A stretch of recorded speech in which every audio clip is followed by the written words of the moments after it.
It is Monday, January 28th, 2019. It is 8 p.m. Pacific Standard Time, and so you know what time it is. It's time for a little bit of coin metal. And it was a very educational, get your ass kicked at Jiu-Jitsu Monday. I did not go to the evening class. I feel kind of bad about that. However, I did go to the Monday morning class, which I don't know if that was a mistake or not. It certainly feels like it at some point, when I, especially when I'm having a little bit of trouble staying awake. Oh man, I could not actually go to sleep last night, then get up and go to jiu-jitsu at 5 o'clock in the morning. I couldn't do it. Or actually it was 6 a.m. to 7:30. Nonetheless, couldn't do it. So I just stayed up all night. And that has its drawbacks. It kind of catches up to you after a while, and especially when you get a little older in life. But yeah, so as far as what we covered, I thought that was far more important, honestly. I have this tendency that I really like to pull people into my guard, and I've been trying to break it because it's very, very lazy of me. It's like my lazy move. And so the gentleman that was running the 6 a.m. class, he took the time to help me go through two variations of this instance.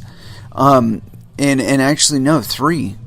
We covered from side control, we covered from half guard, and also in full guard, the essence of the guard, the certain attributes of it. Like 3 points of contact. He definitely enunciated the 3 points of contact this morning, and definitely demonstrated to me the effectiveness. Also, the progression of getting from flat back up to the side, maybe getting an underhook in, and trying to change up the situation that way. Like I said, I felt it was is really important stuff for me to cover, because like I said, it's like a tendency. I'll lock you down like a clam. I'll get my legs around your waist. I'll get one of those arms tucked under me, and have some sort of wrap on the other. Whether I'm grabbing it at the bicep or something like that. But I could keep you there for quite a while. Especially if you're smaller than me or about my size even. But that's not exactly a really opportune position to be in to begin with. So to immediately default to it is kind of giving up the game a little bit beforehand, So, like I said, I'm trying to break out of this habit and be a little more dynamic with my play. And it's not just me that's noticing it either. My one of my instructors kind of pointed out, he's like, you don't have to just force it forward. You can be a little lighter on your feet there and still put as much pressure on him. And I really tried to take that to heart, because the fact of the matter is that the pressure is what I'm trying to achieve. I'm not trying to just lay on people. I want to keep them uncomfortable, because it interferes with their ability to make a proper choice about what to do next. When I got my elbow across somebody's throat or my forearm across somebody's throat, they're not thinking, oh, it's a wonderful life right now. They're like, fuck, can this guy get any heavier on my head? So, yeah, like I said, it's a tough part of my game that I really need to address, because like I said, I think it's costing me a lot of opportunities. And I'm ending up in a really compromised position too much of the time. Even in full guard. One of the problems I keep having when I get people in my full guard is like a drought of things to throw at them. I'm more concerned about trying to keep them in my guard, or trying to navigate in such a way that they can't utilize some sort of choke or something against me. And so, like I said, I'm trying to get to where I'm not in that position as much. I want to be the guy on top. I want to be the one dictating the pace of the game from the top, and making my opponent feel really uncomfortable and just want to tap just because. Anyway, as far as what we're going to get into today, I haven't the slightest clue. We haven't. I've got a whole bunch of tabs open, but as usual, I haven't really done any massive review of them. They catch me. You know, the title of it or the premise of it catches me, and I'm just like, okay, yeah, that sounds good. But anyway, I did expand the repertoire just a tad. I got some new stuff in by Skindred. I got the last album that Wayne Static did before his passing. And did I mention? No, I got some Metalocalypse, got some Gorgira, got some Doyle, got some Dillinger Escape Plan. We're pretty set.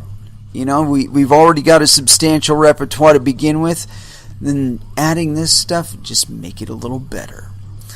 Anyway, as far as what to open up with, there's this song on Pig Hammer by Wayne Static, and you know, when I listen to it, I think to myself, this guy was the big talent behind Static X.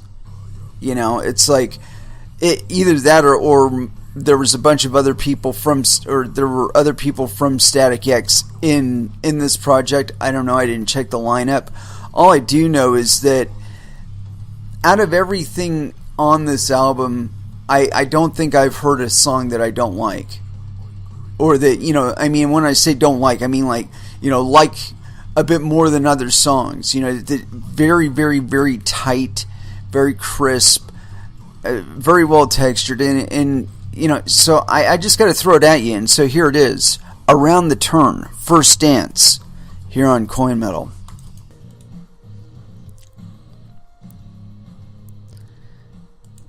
And that was Wayne Static with Slave. Yeah, it's a bummer he only did one album before he managed to OD on, I think it was fentanyl, as a matter of fact. You know, of all the drugs to take somebody down, jeez, that stuff has killed so many fucking people. Although I did a little bit of study on why exactly that is. And it's not only that it's more addictive than heroin, it's that the duration of actual activity is a lot shorter than most opiates. And so, you know, people start doing things trying to expand the time, the duration of effect.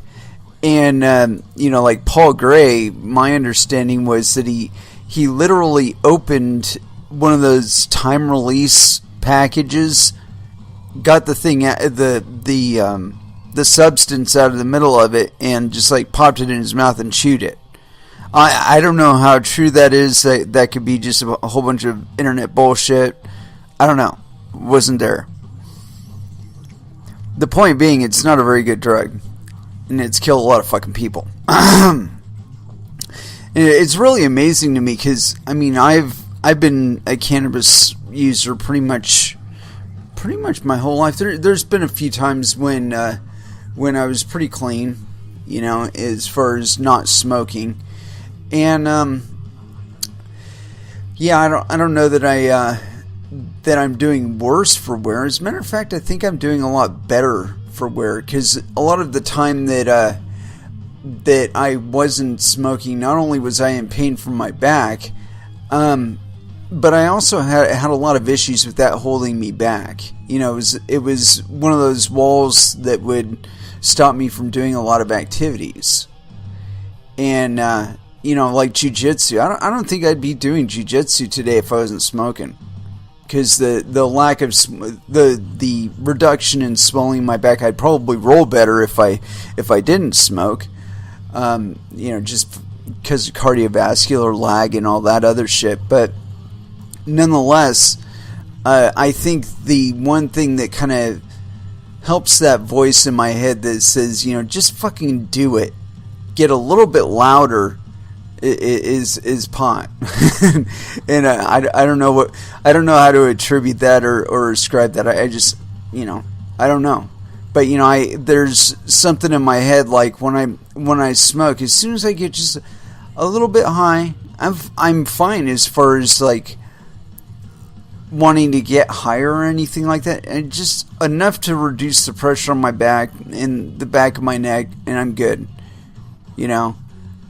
It's like as soon as that happens, it's like a little light switch in my head. So, all right, let's go do something.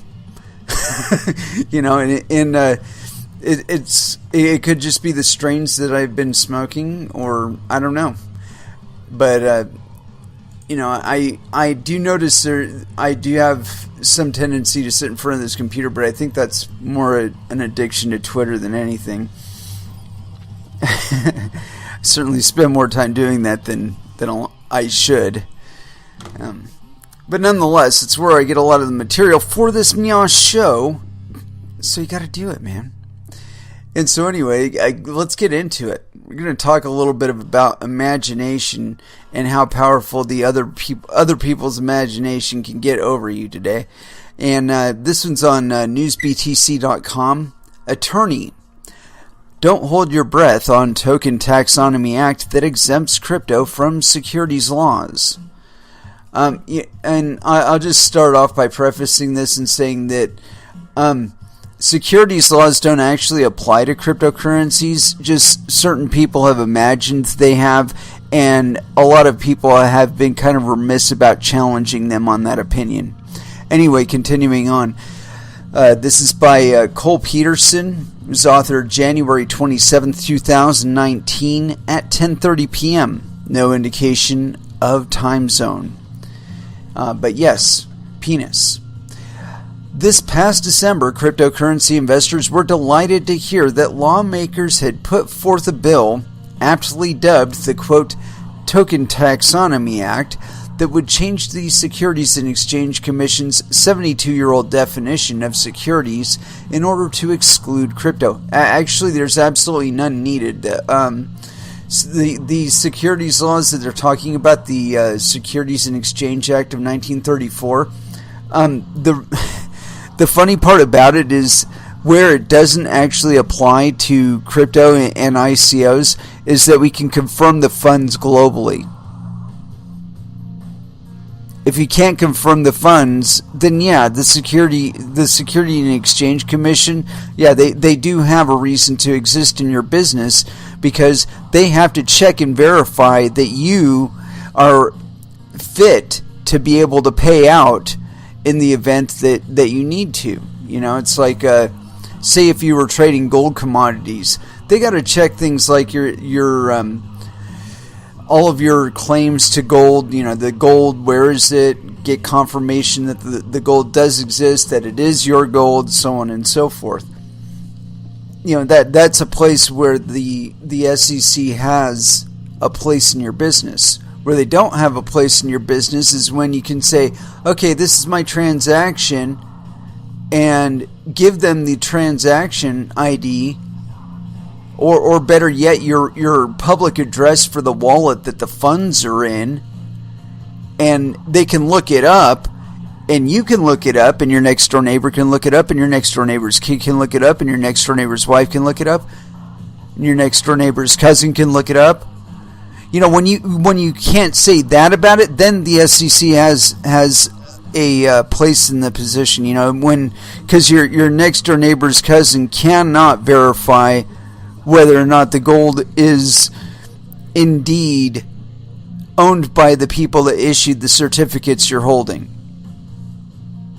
But they can verify that the wallet address that you give them does in fact have the funds in it. Or at least the funds that you've claimed it has in it. Anyway, continuing on. If passed, this bill would entirely alter how the industry is regulated going forward and would offer companies and projects significantly more room for experimentation without worrying about regulatory authorities. Actually, they don't have any position on your desktop, man. Just fucking rip it.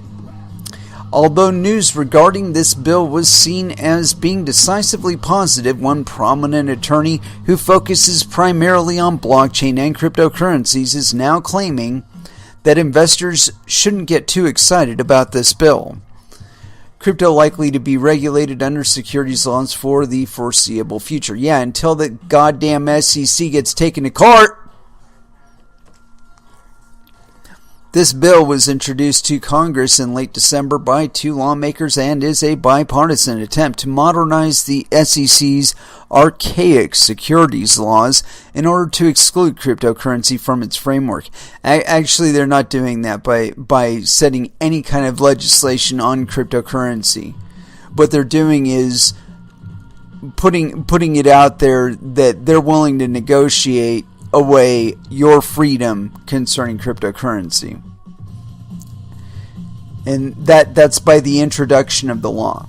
You know, it's like as soon as the law is introduced, of course it's going to get argued, and then of course if it's not turned out, the result is an absolute, like, I don't know, disgorgement of desire to chase after cryptocurrencies, which it probably wouldn't be. That would be like too much to hope for right there. That they would be starting the steady slope or the slippery slope action with regard to winnowing away your ability to participate in cryptocurrencies. Anyway, continuing on. This bill was introduced late December. Okay, yeah, this bill was introduced to Congress in late December by 2 lawmakers and is a bipartisan attempt. Yeah, we got that part. Representative Warren Davidson, R. Ohio, made a statement at the time that the bill was proposed, saying, in part, that the bill's primary goal is to ensure that nascent markets and technologies aren't overregulated, which could significantly stifle innovation. Yeah, you know, they're starting up the exploration process. You know, how far can we stab into the beast before it objects? Continuing. In the early days of the internet, Congress passed legislation that provided certainty and resisted the temptation to overregulate the market. Yeah, and then you pass fucking net neutrality, and that fucked everything up. Our intent is to achieve a similar win for America's economy and for American leadership in this innovative space, Davidson explained. Yeah, bullshit. U.S. regulatory authorities have been slow to regulate the cryptocurrency industry, but the massive influx of neophyte investors into the crypto markets in late 2017 led the SEC to take an increased interest in the industry, and they have since been cracking down heavily on scams and uncompliant crypto-related operations. Attorney, don't hold your breath on the Taxonomy Act. In a recent tweet from popular cryptocurrency blockchain-focused attorney Jake Chervinsky, I've never heard of him, has explained that the Token Taxonomy Act, which could be reintroduced in Congress on February 14th, likely won't be voted on anytime soon. Quote, I don't know if there's any validity to the rumor that the Token Taxonomy Act will be reintroduced in Congress on February 14th, but even if true, there will be months or years of committee hearings and revisions before the bill could even possibly see a vote. Don't hold your breath, Chervinsky explained. I don't know if there's any validity to the rumor that the Token Taxonomy, blah, blah, blah, blah, blah, blah. Yeah, okay.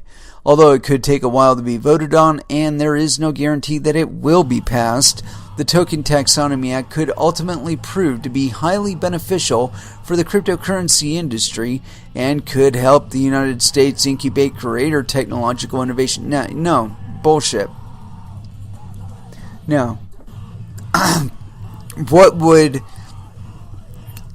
spur a great deal of quote-unquote innovation, technological innovation, is for the SEC, the CFTC, and all the other little organizations that have been poking and prodding cryptocurrency to just say, you know what, we're tired of fiddle fucking around. It's quite obvious that nothing that we're actually saying here is enforceable or will produce a more positive result than simply letting it continue as is, that we're just going to shut the fuck up about it.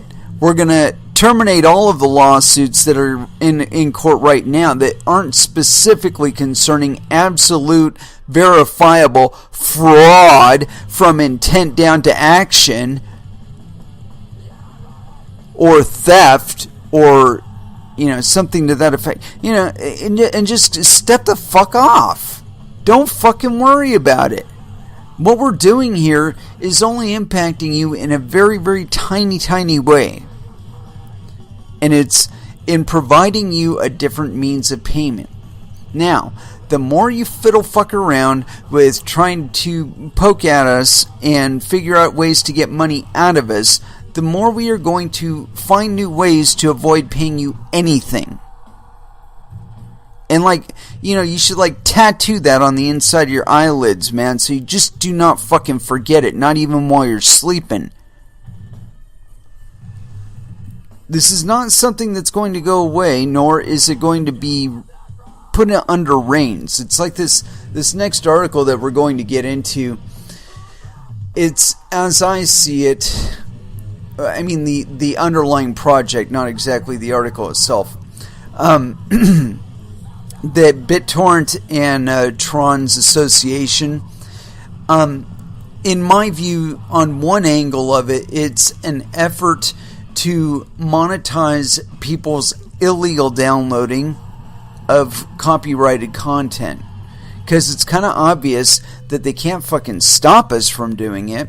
So now they're trying to introduce little price frictions on it that in the end I don't think will actually be all that successful, because in honesty I think what they're planning on doing is, because number one, they changed the name of their token or whatever to BitTorrent.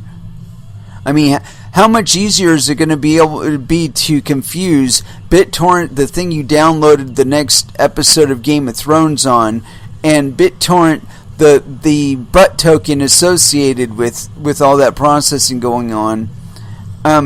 How difficult is it going to be to confuse the two? No, the assumption is that they will name it the same as the downloading app that you've come to know and love, right? And that you'll just accept that as a course of using BitTorrent to both seed and download illegal content and legal content, that it's part of the duty, part of the whole deal is that you are providing system resources to a mining network that mines the token. Now, whether or not you'll actually get paid for your mining in the token, I don't know. I think so. I think that's how it's supposed to be, is that it's got its own little economy, because the product is the illegal content and of course the access to it. And the price for that is that you're going to have something shadow mining in the background on your fucking computer, probably all the time, whether or not you're actually seeding files.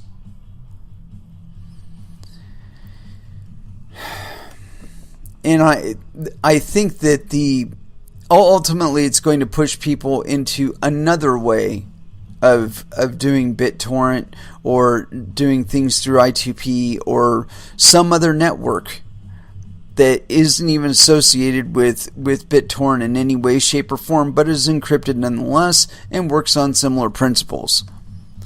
That shit is possible now. We can do that. But I think that ultimately it's just going to drive people away from BitTorrent. Especially if it's something where you're not actually given a choice as to whether or not you're shadow mining BitTorrent token on your computer. Anyway, so here it is.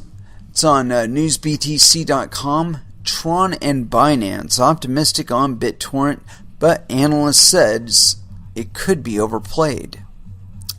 This is by Rick D. January 28th, 2019, 11 p.m. No indication of time zone. But yes, penis. Ethereum rival smart contract protocol Tron recently announced that it would be working with established file-sharing platform BitTorrent. No, they just assimilated them. The idea behind the partnership is to allow users to pay for an optimized service and other features using the newly created BitTorrent tokens, BTT. Leading cryptocurrency exchange Binance has been working with Tron and BitTorrent to launch BTT, and the speed with which the initial coin sale round has sold out has those involved excited. However, one analyst believes that Tron's crypto integration is a desperate move to revive a dying platform by riding on the optimism surrounding digital assets. Just how many BitTorrent users are there anyway? BitTorrent announced the creation of the BitTorrent token at the beginning of this month.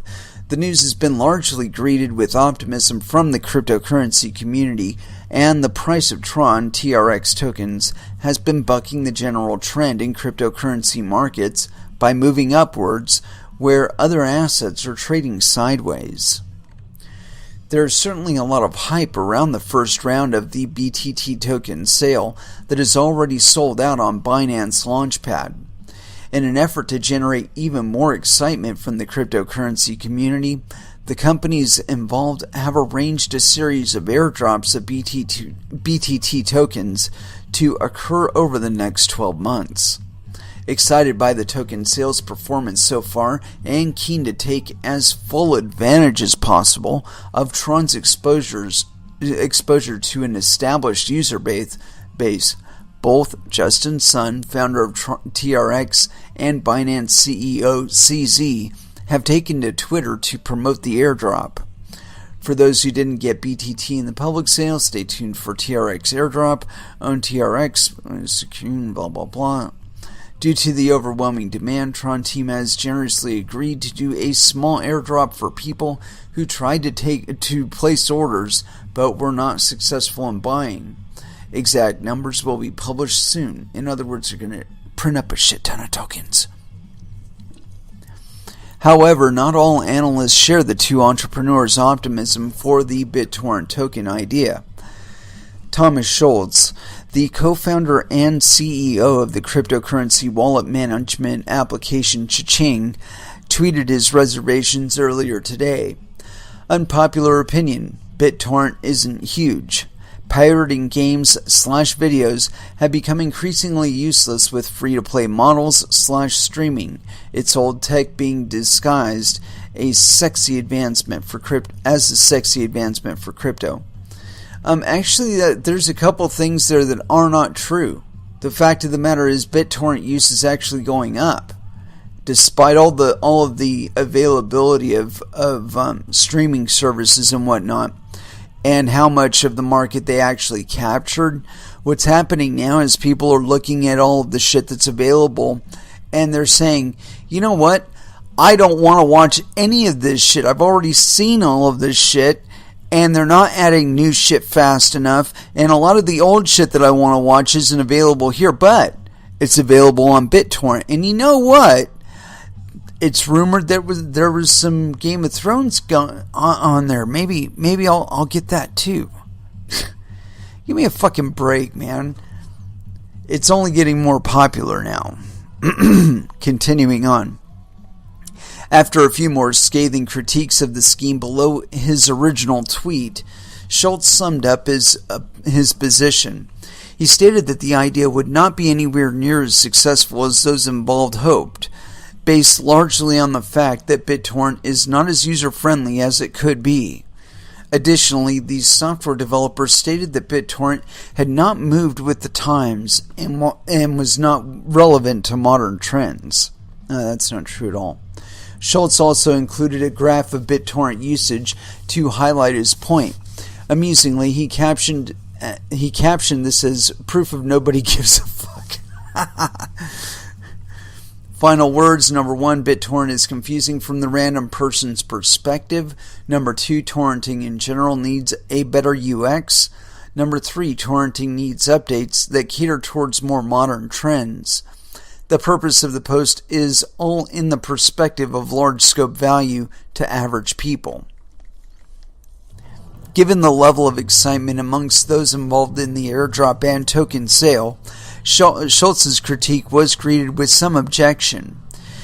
Everything you say here could be related to Bitcoin. You understand that, right? Bitcoin is confusing. Bitcoin could be faster and more understandable. Bitcoin could use some updates. BitTorrent is for files, as Bitcoin is for money. Not sure how you don't see that, and that was by CryptoTone. Other users were quick to point out that BitTorrent and Tron reportedly have plans to launch a streaming platform. This for them could serve to engage with a fresh user base, particularly given how streaming services have largely replaced the once popular peer-to-peer file sharing model for the average user. However, Schultz is not convinced by these efforts and maintains that the platform will remain a niche one with limited users. Torrenting has niche use cases, i.e. people in the comments. However, for it to see any form of large-scale usage, average people have brand recognition, it must be better than what's currently out there and also maintain its core values. The reality is there are better alternatives. For now, we have to wait and see if cryptocurrency integration into BitTorrent will see an influx of new Tron users, or whether it will be as disappointing as other partnerships in the space have been. Yeah, I think it might have a limited run and probably a niche run, but I don't really expect it to take over as the new medium of exchanging, illicit content or otherwise illicitly appropriated. But nonetheless, it doesn't hurt to try. It's just that I see that there's so much potential to run into securities laws issues. I mean, because for one, you're kind of enabling now, and at the same time, Tron actually owns BitTorrent. So if they were to, say, see some state pressure to maybe clean up the availability of seeds of copyrighted works, it could be a good pressure point to attack it at. Nonetheless, you're not actually going to stop people from downloading stuff illegally. It's the availability and the on-demand nature of actually having a copy of it on hand at any time to use or play or whatever as you see fit. This is a tendency that I don't think will ever really go away, especially now that we do have the internet, is because it's an easily acquired capability. If you're really curious about it, you can go on to Google or other search engine and look up information about it. And it's there. Not all of it's true. Some of it's fear-bound and all that other shit. But nonetheless, a lot of it's technical. And a lot of it's very, very informative on exactly how to use the technology that we're talking about here. And I think the other thing is that a lot of this shit is open source. So it's like, if they ever do get really oppressive, I could see a point where another type of BitTorrent would open up, probably even more decentralized than the previous version, and we're back off to the races again. I answered somebody about something or other. I can't even remember the subject matter, but I said that Bitcoin was a natural response to a gamed fiat market and economy, and altcoins are a natural response to Bitcoin being gamed. Well, this tendency isn't just in cryptocurrencies. It's everywhere.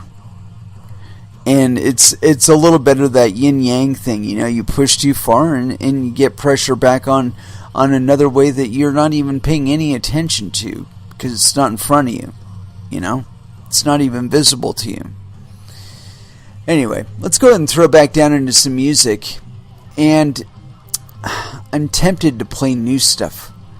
And I haven't played anything by Doyle.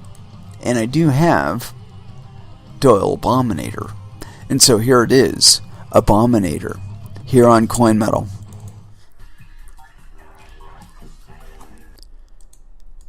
And that was Powerman 5000 with Bombshell.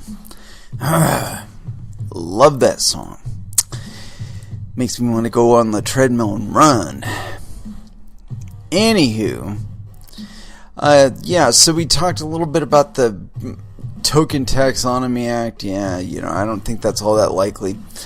But what's funny about all of this is that there are several efforts within the cryptocurrency space that I, not being a lawyer, only having read several pieces of legislation concerning money transmitters and custodians and payment service providers and so on and so forth, and securities, all that shit. In having done so, I've come across certain factoids that when I read about a specific project or whatever, they don't pass my smell test. It's like this one here that I'm about to read to you guys. The title of it on its face immediately made my alarm just fucking go off. All right, because I'm thinking to myself, okay, there's all kinds of custodial shit going on here, that this is going to be impossible, at least for the United States or people within the United States, to participate in, only because it completely violates all kinds of fucking securities laws, and well, not securities laws specifically, but currency laws, and who is actually permitted to engage in that their activity. Anyway, so here it is, BitcoinMagazine.com. FastBitcoins.com enables cash for Bitcoin exchange via the Lightning Network. And this is authored by Kyle Torpy. And yes, so according to the name and the picture, yes, penis. Let's see, when was this thing authored?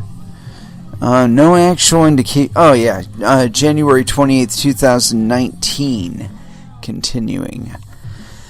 Many are predicting that 2019 will be the year Bitcoin's Lightning Network sees massive growth and becomes a more common way to make Bitcoin payments, and a new company based in England's East Midlands hopes to help with that process.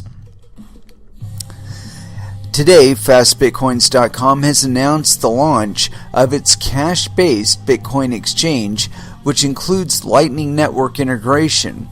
With this new exchange, users will be able to avoid touching the blockchain when they decide to buy or sell Bitcoins for cash.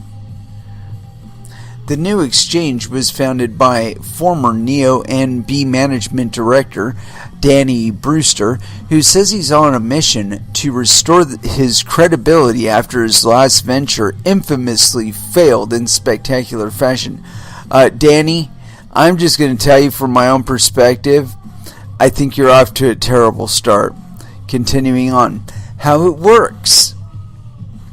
Brewster is also behind AAA Global, a company that provides store operators with digital kiosks that can be used by customers to purchase anything from prepaid cell phone number minutes to Xbox Live subscriptions. The plan is to add FastBitcoins.com as one of the 5,000 voucher options on these hardware terminals. Quote, "We take away the current pain points blocking normal people buying Bitcoin. There is no complex process involving signing up to a Bitcoin exchange or network and having to convert your money," says Brewster. Actually, you don't need to do that right now. You just need to be able to give somebody cash. That's the issue. You either have to give it to them physically or you have to give them their credit card number or some shit like that. I don't know. Anyway, continuing on. Let's see here. We take away the current pain points blocking normal people buying Bitcoins. There is no complex process involving signing up to a Bitcoin exchange or network, having to convert your money, said Brewster. Customers can now just walk into a fastbitcoins.com partner shop and buy Bitcoins with the same ease and speed as buying a prepaid cell phone credit card top-up voucher. FastBitcoins.com terminal was originally debuted in December 2018 when a reporter bought £10 worth of Bitcoin from a touchscreen in the back of a London taxi. In addition to the terminals, FastBitcoins.com has plans to sell physical Bitcoin gift cards, integrate with existing Bitcoin wallets, and build a FastBitcoins.com mobile app. Quote, "We are also building relationships with other distributors for integrating with our FastBitcoin.com systems to enable the sale of vouchers through their existing hardware," added Brewster. FastBitcoins.com also has a partnership with crypto payment platform Bitrefill, which means any of the gift cards and other services sold via Bitrefill will also be available for sale via the FastBitcoins terminal. Additionally, FastBitcoins voucher codes can be purchased via Bitrefill. Earlier this month, Bitrefill stepped into the Lightning space when it launched Thor, a service that allows customers to open Lightning channels on demand. FastBitcoins.com fees start at 6% to buy Bitcoin and 3% to sell for unregistered users. Fees become lower if the user is willing to register an account or verify their personal information. In terms of buy and sell limits, Brewster stated, quote, "You must be registered to sell to us, and the limit depends on the retail locations near the user and their limits for paying out cash. The buying limits depend on jurisdiction, but you can buy up to $250 worth of Bitcoin in the UK per voucher without an account. However, we do have monitoring in place to ensure the structuring of transactions isn't occurring." Whatever. You have a camera focused on the terminal and you record who is actually doing the purchase. But that isn't actually a guarantee. Somebody can hire an intermediary. Currently, FastBitcoins.com's products and services are available at locations in the UK, but the company plans to have some locations set up in Canada before March as well. Locations set up in the UK right now include convenience stores, many money transfer agents, a tattoo parlor, and the aforementioned London Black Cab. Bitcoin Magazine was able to try out the FastBitcoins.com system before launch.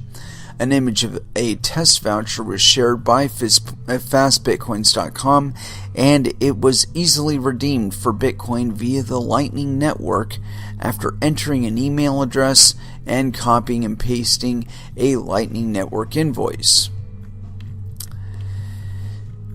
Tippin.me was used as the destination for redeeming of the voucher via the Lightning Network. Oh, and by the way, they didn't actually indicate here, but Tippin.me is a custodial service.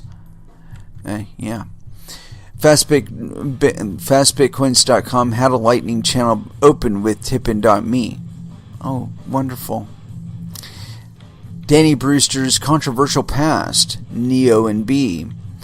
Those who are new to the Bitcoin space may not be familiar with Brewster's controversial past. Back in 2019, NeoNB was building a, quote, Bitcoin bank and payment system in Cyprus. This was not long after the bail-ins happened in the European country, and there was a lot of hype around the NeoNB project. Shares of NeoNB's parent company, LMB Holdings, were made available via the Havelock Investments platform, which was sort of a more centralized precursor to the ICO mania seen in 2017. NeoNB seemed to collapse as soon as it was open for business. In short, Brewster was facing allegations of fraud. LNB Holdings trading was halted on Havelock Investments, and Brewster ended up leaving crypto to go back to the United Kingdom. Leaving Cyprus to go back to the United Kingdom. Brewster claimed a threat was made on his daughter's life after he returned to the UK. Quote, "Regular messages directing me to hang myself were commonplace for the first year," said the former NeoNB managing director. According to Brewster, he eventually met with Cypriot police in the UK for a 5-hour interview regarding the various allegations against him on the condition that he did not have a lawyer present. "I knew I was innocent," said Brewster. "I attended what turned out to be a 5-hour interview and made a recording using my mobile phone. By the end of the interview, the officers stated that the case would now be closed and passed to the Attorney General's office for them to close it because it was evident that no crime had been committed and the allegations were false. They also offered the advice to see those responsible in court for the accusations they have made in an effort to recover the financial losses caused by their actions." At the end of 2014, NeoNB was listed behind the collapse of Mt. Gox and the original trial of alleged Silk Road administrator, Ross Ulbricht, as the third biggest crypto scandal of the year, as rated by CoinDesk. Mastering Bitcoin author Andreas Antonopoulos and Adamant Capital founding partner Tor Demeester both posted their accounts of what had happened with NeoNB as Antonopoulos consulted for them, and Demeester had bought one share in the company. According to Brewster, the company's issues started with a simple accounting error. He shared his full take on the saga in a 2017 interview with Bitcoin Uncensored. Quote, "When all that was happening, I was polishing my coding abilities and building fastbitcoins.com, Brewster told us. For Brewster, fastbitcoins.com is part of his plan to make NeoNB investors whole again.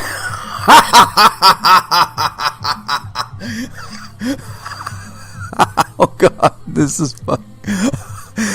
The business is structured in a way where it never holds customer funds, and they offer complete transparency when it comes to exchange rates and fees.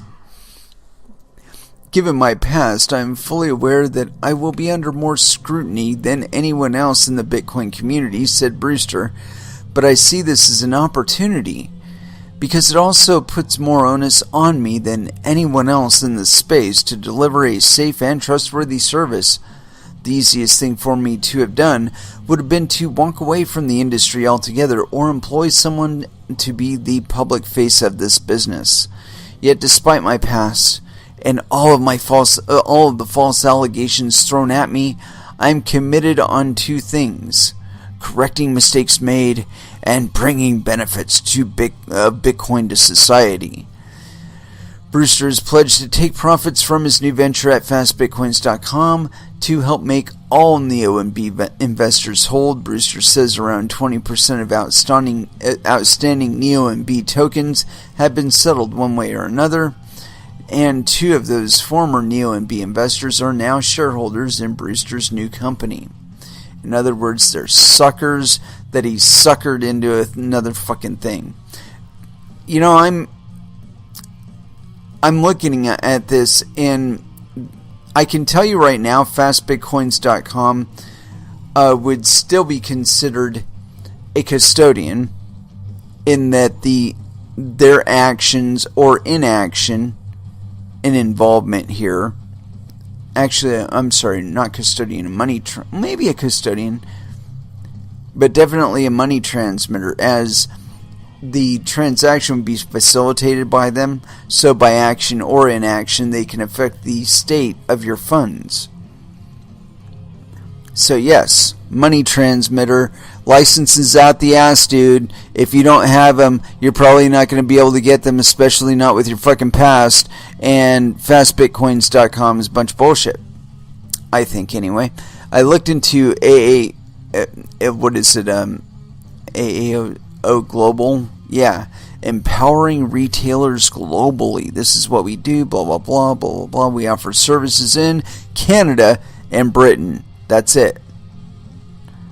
So, it's really funny to me. You got this article here. It's on bitcoinmagazine.com, and yet it's just about something that's going to apply to maybe Britain and maybe Canada. I'd be willing to bet that the regulatory friction that this guy's going to experience is going to be more than enough to get him to not do it, and probably put him in jail. The other one that I'm waiting for a shoe to drop on is Tippin.me. I imagine they too will be facing the same kind of issue with regard to regulatory friction, and that it's just a matter of time. It's like if they're just circulating a couple $1,000s, nobody really gives a fuck. They start moving around millions of dollars, then all of a sudden people will give a fuck. And the threshold isn't as high as the SEC says. I'm sure that there's like something in their business that, as soon as you crack $1 million worth of transfers, they start watching you. And they might not actually send you any subpoenas until you hit 50 million, but they'll be documenting your activity from like once you break that 7 digits to the left of the decimal place in US dollar valuation. They'll start eyeing you,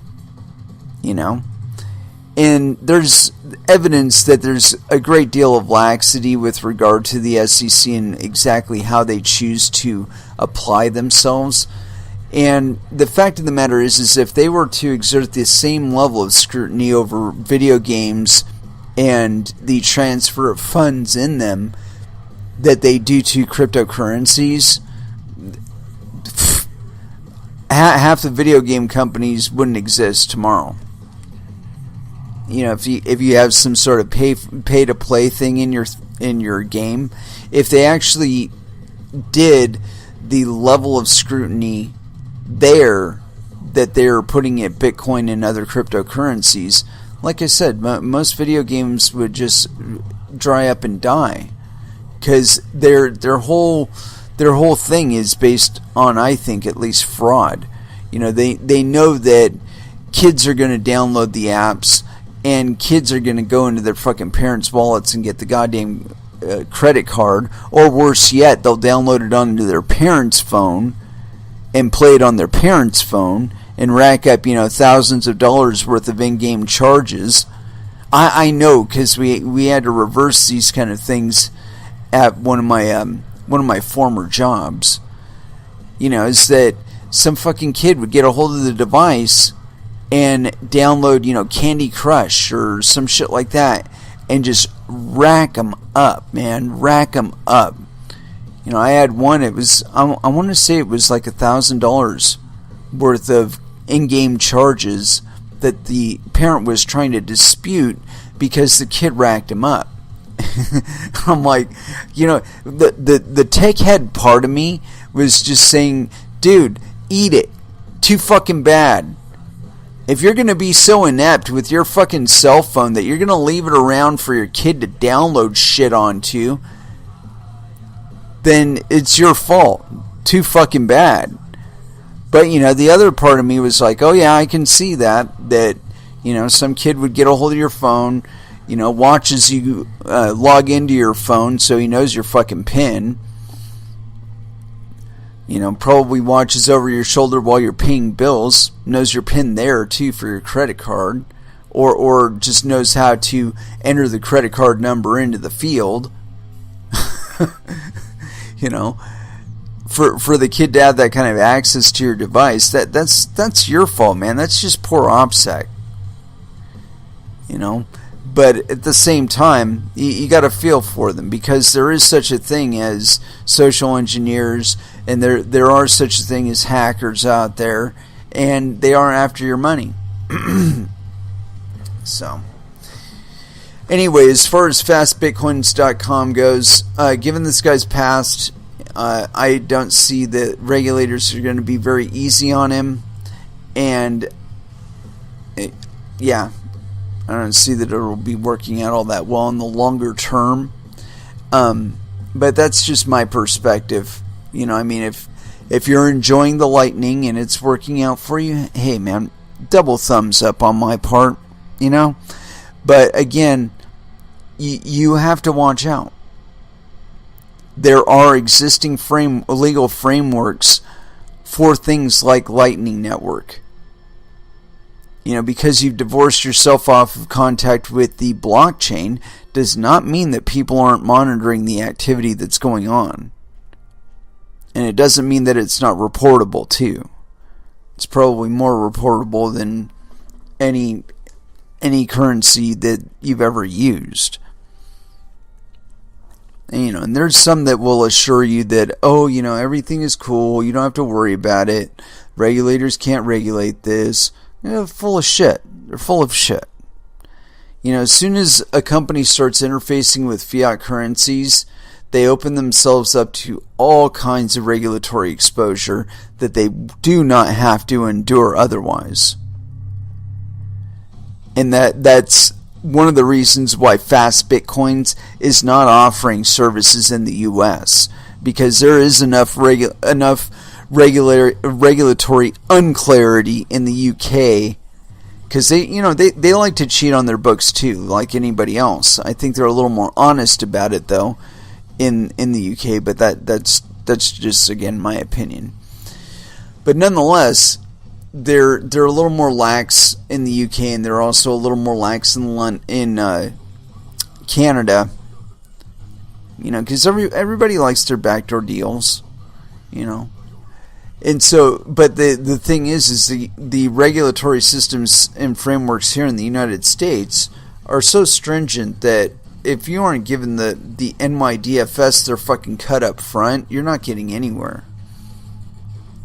And I can guarantee you, these people will not be able to legally do business with anybody in the state of New York, because this is such a breach of what BitLicense was set out to contain, that they would definitely be getting some subpoenas. They better pray that nobody's VPNing or gets caught VPNing out of the prison state of New York in connecting with them and doing business with them, because they'll be fucked. The BitLicense does not just apply to people within New York. It applies to anybody that does business with people in New York. That's why I call it a prison state. It's a fucking prison state. It's run by a bank, literally, not figuratively. That bank seems to think that they run the United States too, and the banking systems thereof. An assertion that's being challenged in court right now, by the way.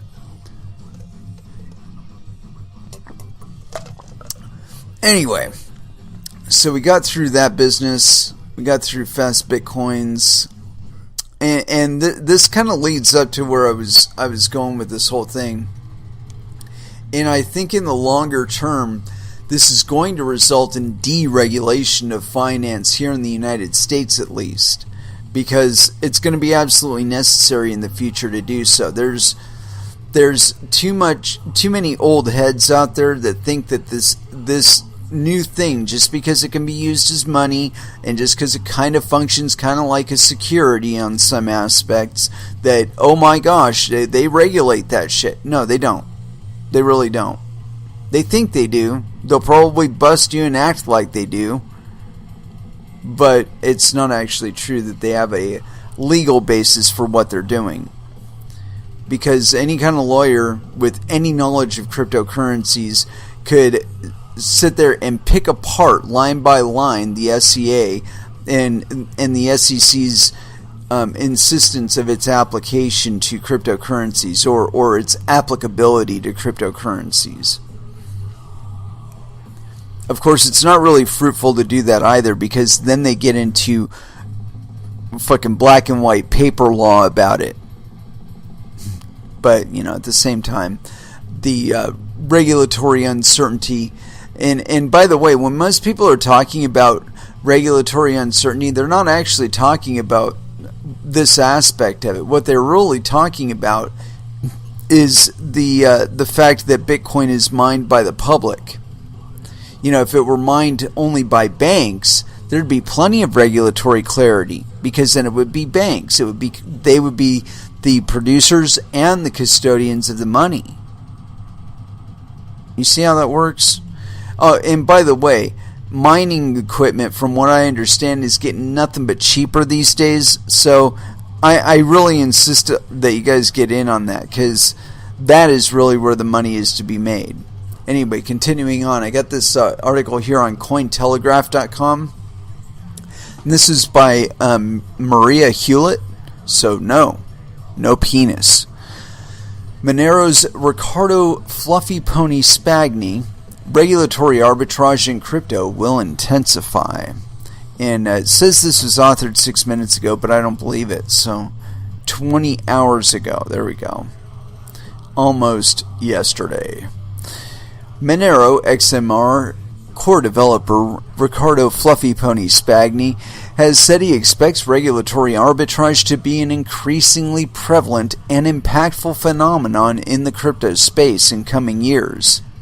Spagni made his remarks during a panel at the annual, quote, Innovate Finance event hosted by digital assets liquidity provider E8 Partners in Davos, Switzerland on January 25th.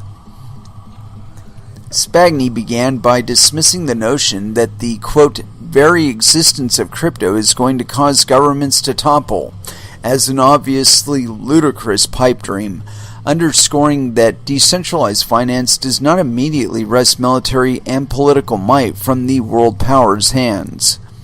What he proposed instead was a more subtle shift in the geographic distribution of talent and innovation that will be sparked by an uneven global crypto regulatory landscape. Spagni suggested that crypto companies will increasingly turn to regulatory arbitrage to adopt jurisdictions that have made themselves, quote, open to decentralized projects through regulation and tax breaks. Actually, it's going to go a little bit further than that, but anyway, continuing. Quote, this won't necessarily lead to governments toppling, but it's going to lead to interesting brain drain. Some of the smartest people on the planet are working in crypto, and when they start clustering in places that are more friendly from a regulatory perspective, that's going to create something very, very interesting. Damn Skippy. Spagni pointed to crypto-friendly locations such as Malta, known as the blockchain island due to its robust and transparent crypto regulatory climate, and proposed that individuals and families will increasingly uproot and move to countries where they can develop their innovative projects with minimum encumbrance. Spagni's prediction recalls tech investor Tim Draper's response to the harsh anti-crypto agenda pursued by India's central bank. Last year, in the wake of the Reserve Bank of India's prohibition on domestic banks dealing with crypto-related businesses, Draper warned of a potential brain drain, characterizing the move as a huge mistake for the country. Facts on the ground so far have suggested that arbitrage is indeed underway globally. Several crypto industry leaders relocated their operations to Malta last year, including crypto exchanges Binance, OKX, and BitBay. Yeah, I've indicated that multiple times on this show, but I don't think it's going to stop at geographic locations. I think it's also going to translate into digital means. Meaning that we can't all move to fucking Malta, dude. It's just not possible. But it is possible to transact with Bitcoin in the ways that it was actually intended and completely avoid regulatory cruft and or friction points. I think this is something that I find the most disturbing about cryptocurrencies, or at least this space as of late, is this idea that we do have to abide by anybody else's rules but the ones that we set forth in our protocols. If other people agree willingly of their own desire to mine it, to trade in it, to transact with it, it really is not the purview of anybody else to intrude on it. And I think that's what separates cryptocurrencies from a lot of other currencies, is that it isn't actually a necessity that you use it, but it could be a necessity to your survival. And you could survive using it pretty much everywhere. And that cannot be said for a lot of other commodities. Like Bitcoin is actually valuable to a few people. Oh, and by the way, I wanted to just point out the last cash out that I did was actually 2 days shorter than the previous one. Every single time, it's gotten faster and faster and faster to move the money from one exchange to another exchange to my bank account. And to me, that's progress. That's something that would not actually happen without Bitcoin, without cryptocurrencies. My only question is, how much of it is actually happening? Is the bank just honoring some Lightning node payment from Coinbase? I don't know. But it'd be really interesting if they were, because in the longer term, I think that Lightning Network is going to be proven to be a fraudulent vehicle. To me, too many of the people that I've witnessed outright lying and misrepresenting things on Twitter and Facebook and other places, the volume of them that are involved in Lightning or involved in projects that are associated with Lightning, to me indicates that it's most likely scammery. I couldn't tell you exactly what the scam is right now, but that's just me fudding, okay? I freely admit it. Fear, uncertainty, and doubt. I have all of these things concerning Lightning and every fucking project that's associated with it. And corporate entity. But I mean, that having observed crypto for as long as I have, I don't believe the fear is unfounded. I think their trajectory, having witnessed it as long as I have, is leading to a pretty dangerous place, as far as cryptocurrencies are concerned, and people that are participating in them. But again, that's my fear, my uncertainty, and my doubt. Anyway, let's go ahead and throw back down into some music. Let's see here. We played a lot of good stuff tonight, especially some of the newer stuff that I've got. I do have more on the way, but I know that I have more to get. That there's just too much good stuff out there that I don't already have. And so that I've been taking it upon myself to actually reviewing on YouTube and checking out stuff and seeing if there is anything that I don't have that I want, And, we haven't played any Slipknot tonight. What the fuck? I keep falling behind on that one. Well, let's go ahead and... Not that one. Not that one. That's weird. That doesn't look like Iowa stuff. Yeah, there we go. Everything ends. Because I expect this bullshit to eventually end. And everybody will get really pragmatic about what cryptocurrencies are and what exactly they're meant to be used for. So here it is. Slipknot. Everything ends. Here on Coin Metal.